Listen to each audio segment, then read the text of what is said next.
Kyle Shanahan is one of the best coaches in football. 4 NFC Championship game appearances in the last 5 years. 2 trips to the Super Bowl. And one of the most innovative play-calling minds in the game today.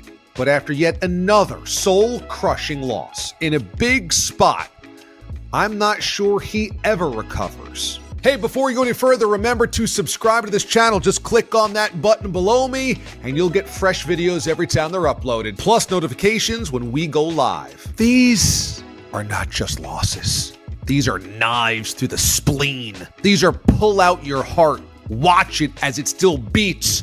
Temple of Doom style. Boom, boom, boom, boom.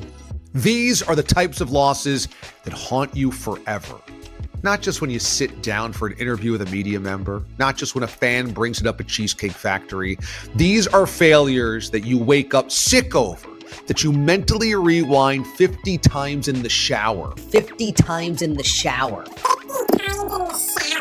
These are gut punches that make you wander around aimlessly, wondering what happened. There's 28-3, and the fact that the game only needs a score proves just how impossible a loss that really was.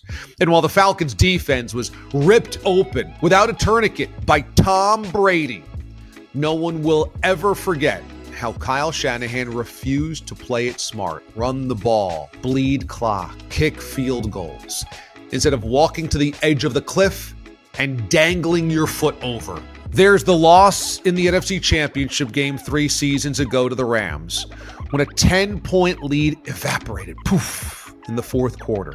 The Niners shut out in the fourth, and Jaquiski Tartt dropping a game-winning interception, which could have sent them to a Super Bowl. Then there are these Super Bowl losses. In 2019, a 10-point fourth quarter lead that Patrick Mahomes ripped away. And now, oops, he just did it again. This one even more painful because there's about 5 different moments in this game when the Niners could have iced it and hoisted a Lombardi, and they went 0 for those 5. And a few of those fall squarely on Kyle Shanahan. The disappearance of Christian McCaffery in the third quarter of this game should spook Shanahan for the rest of his life. The single best offensive player on the field for most of the night was CMC. I mean, aside from Mahomes, the best player in the game was Christian McCaffrey. And yet, for some reason, somehow, Shanahan rendered him a nacho plate in a jersey.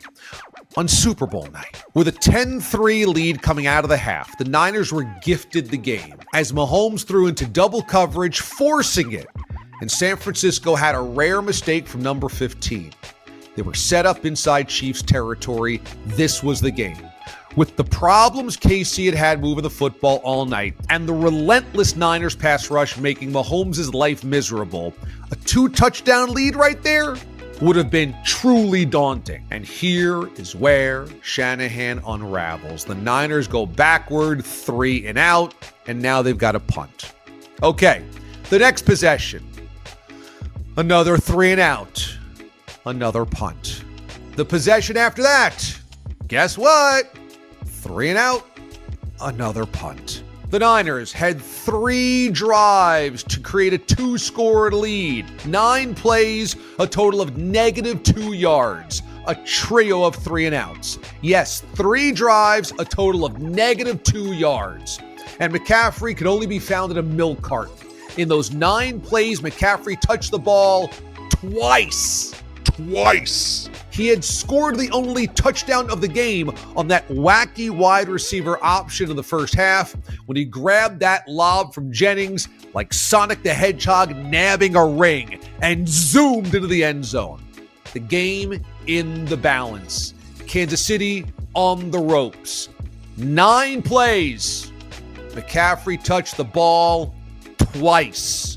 And one of those was a 7-yard gain. Hey, you're moving forward. Okay, then we go to the decision to take the ball in overtime instead of seeing what Mahomes does on the first possession. This isn't as egregious as Dan Campbell's elevator shaft fall in the NFC title game on those 4th downs, but it's questionable. Because while Shanahan was looking ahead to the 3rd overtime possession, which could have been a sudden death walk-off possession, he looked too far because he allowed Mahomes to slip through that closet door pull out the butcher knife. With the new rules, the best course of action is what the college game strategy always is. You want to go second to see what you need to match. And you have a chance at 2 if you want it to walk off with a win.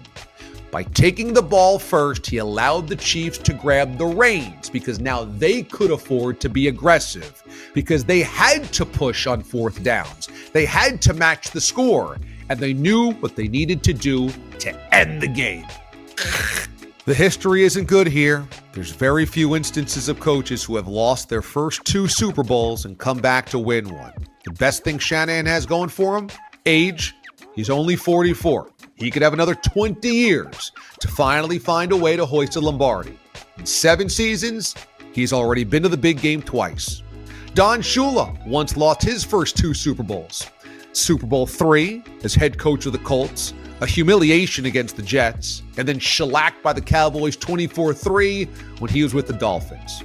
But 24-3 is not blowing a 10-point lead. Miami was never in that game, and they were newbies in the Super Bowl, soon to be an undefeated squad. Andy Reid is probably the best case for Shanahan's title window to be wide open still. Once upon a time, Andy collected NFC Championship game losses like cheeseburger wrappers and watched Donovan McNabb puke in the Super Bowl. He is now the owner of 3 rings. But what did it take for Big Red to finally get over the hump? Oh, drafting perhaps the greatest quarterback ever. Look, we don't know where this ends for Mahomes. Maybe he catches Brady one day. Maybe he's just one of the 3 best quarterbacks ever. But the thing here is that it took Andy Reid to have him to change Andy Reid's fate because Alex Smith wasn't doing this.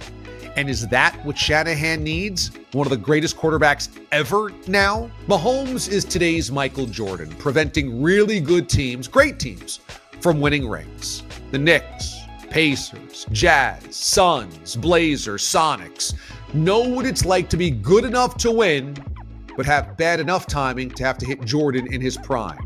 This is Kyle Shanahan. None of those NBA teams ever did break through, even after Michael retired. They're all still awaiting those titles. As we know in life, timing is everything, and Shanahan may never live down these Super Bowl losses. He's been sentenced to a life of haunting. Thanks so much for watching, everybody. Leave your comments below. Do you think Shanahan did the right thing taking the ball to open up overtime? Would love to hear what you think about that. I'm DA, Damon Amendolara. Click on this button to subscribe to this channel. More videos like this, and we're going live in 2024. Oh, yeah. Thanks for watching, everybody. I'm DA. We'll see you next time.